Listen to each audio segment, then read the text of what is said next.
계명대학교 김영문 교수입니다. 오늘은 이제 사업계획서 혹은 창업계획서라고 합니다만은 창업계획서를 어떻게 작성하는가에 대해서 말씀을 드리겠습니다. 일반적으로 이제 창업을 생각을 하면 반드시 본인이 이제 어떤 식으로 사업을 하겠다는 것에 대해서 하나의 계획서로 작성을 해 봐야 되는데, 일반적으로 사업계획서는 크게 9가지의 부분으로 나누어져 있다고 말씀을 드릴 수가 있습니다. 자, 첫 번째 계획서의 부분은 요약 및 순서라고 해서 내가 작성한 전체 사업계획서를 이렇게 요약 정리해 주는 부분이 되겠습니다. 요약이라는 것은.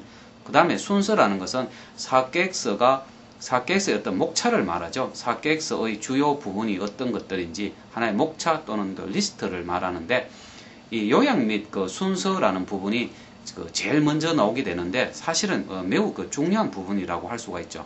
일반적으로 금융권이나 그 기업에 투자를 하려고 하는 이 투자가들은 이 요약 부분을 읽고 그 다음을 읽을 것인지 아니면 읽지 않을 것인지라는 것을 결정하게 됩니다. 그래서 내가 작성한 전체 사업계획서를 아주 일목요연하게 잘 요약하는 것은 아주 중요하고, 내 사업계획서의 목차 순서를 잘 이렇게 보여주는 것은 아주 중요하다고 할 수가 있습니다. 그래서 이 요약 부분에서 내 사업계획서의 가장 핵심적인 사항들을 아주 체계적으로 아주 깔끔하게 정리를 하는 것이 중요하다는 거죠. 이 요약계획을 딱 읽고 나면 나머지 부분에 어떤 내용이 들어있을 것이라는 것을 충분히 알 수가 있고, 여기에서 많은 읽는 독자들은 그 다음 부분을 읽을 수도 있고 읽지 않을 수가 있기 때문에 요약이라는 부분은 참 중요하다고 할 수가 있죠.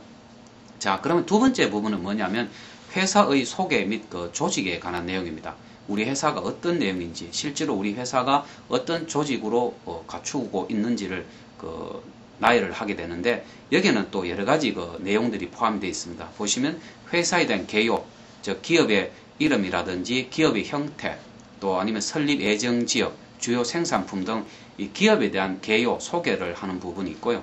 두 번째는 회사의 연력이 있어야 되겠죠. 창업 동기나 사업의 기도 효과 등도 포함될 수 있을 것입니다. 회사의 연역. 세 번째는 조직 기구도가 들어가야 되겠죠. 네 번째는 어떤 주주 현황. 그리고 다섯 번째는 경영진 및 기술진에 대한 내용이 있어야 될 것이고, 여섯 번째는 주요 금융 거래 현황. 그리고 일곱 번째는 조업 현황. 여덟 번째는 관련 기업 현황. 그리고 아홉 번째 기타의 한 9가지로 이 회사의 소개 및 조직에 대한 내용을 기술을 하게 되겠습니다. 그래서 여기서는 전체적으로 우리 회사가 어떤 회사인지를 소개하는 부분이라고 할 수가 있겠죠. 자, 세 번째가 아주 중요한 부분인데요. 세 번째는 산업 분석입니다. 창업계획서의 세 번째 분석은 산업에 대한 분석. 여기는 또 몇 가지로 나누어집니다. 보시면 첫 번째가 도전하고자 하는 어떤 사업을 분석하고, 두 번째는 목표 시장을 정확하게 선정을 하고, 세 번째는 소비자를 분석하고, 네 번째는 경쟁자를 분석하게 되겠죠. 그래서 이 창업계획서의 세 번째 부분은 산업 분석에 대한 내용이 들어가야 되겠다. 여기서 다시 이제 네 가지가 있다고 말씀을 드렸는데요. 하나하나 살펴보면 첫 번째가 이제 도전하고자 하는 사업을 분석하게 됩니다. 우리 회사가 도전하고자 하는 사업이 어떤 산업인가, 그리고 그 산업의 시장 규모가 어느 정도 되는지, 또 지금부터 5년 후, 10년 후는 그 규모가 어느 정도 되는지, 그리고 그 산업에 우리가 뛰어들고자 하는 그런 산업의 가장 중요한 특성은 또 무엇인지, 또 누가 현재 이 산업에서 가장 중요한 소비자인지, 또 새로 생산될 어떤 제품이나 서비스가 적용되거나 이용될 주요 분야는 어떤 것이 있는가, 그 산업의 변화 추세는 어떤지, 또 우리 회사의 사업에 영향을 줄 만한 어떤 그 산업의 내적 그리고 외적 변화는 어떤 것들이 있는지, 정말해서 우리 회사가 뛰어들고자 하는, 도전하고자 하는 사업에 대한 구체적인 분석이 들어가야 되겠죠. 자, 산업 분석의 두 번째 내용은 목표 시장입니다. 목표 시장. 목표 시장이라고 하면 어떻습니까?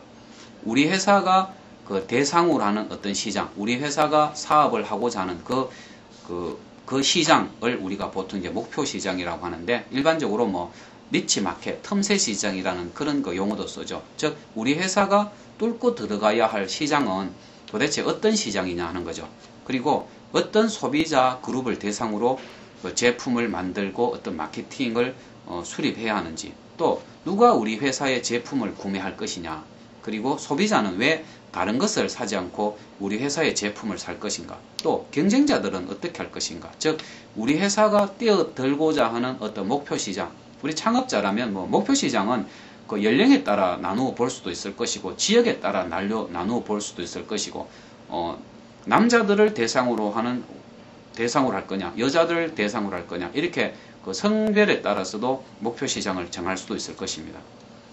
자, 외식 분야라면 뭐 가족을 타겟으로 할 수도 있을 거고, 아주 10대, 20대 젊은 사람들을 대상으로 할 수도 있지 않겠습니까? 그죠? 그래서 목표 시장을 분명히 정의하는 것이 필요하다는 이야기죠.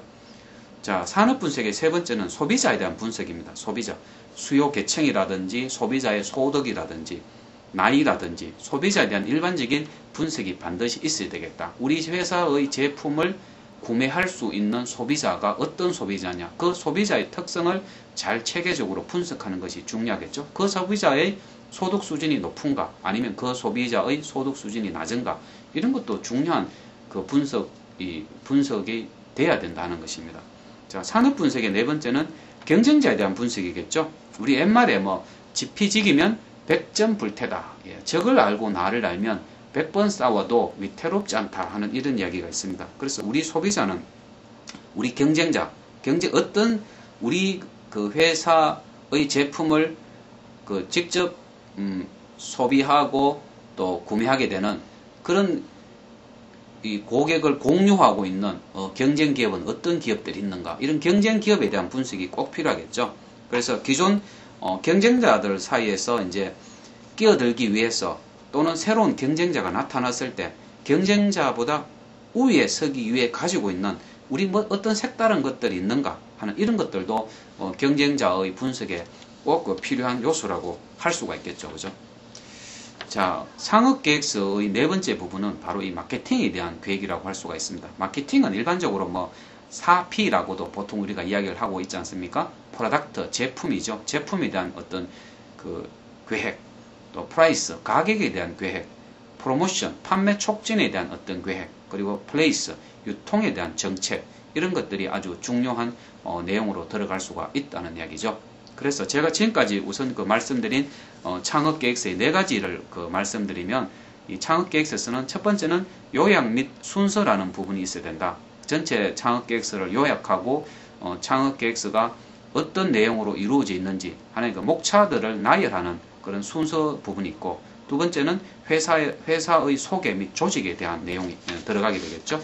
그리고 세 번째는 산업에 대한 분석이 있어야 되는데, 이 산업에 대한 분석은 다시 네 가지로 나눠진다는 것입니다. 도전하고자 하는 사업에 대한 분석, 두 번째는 목표 시장, 세 번째는 소비자에 대한 분석, 또 네 번째는 경쟁자에 대한 분석, 이런 것들이 그 산업 분석의 내용이 들어가게 되겠죠.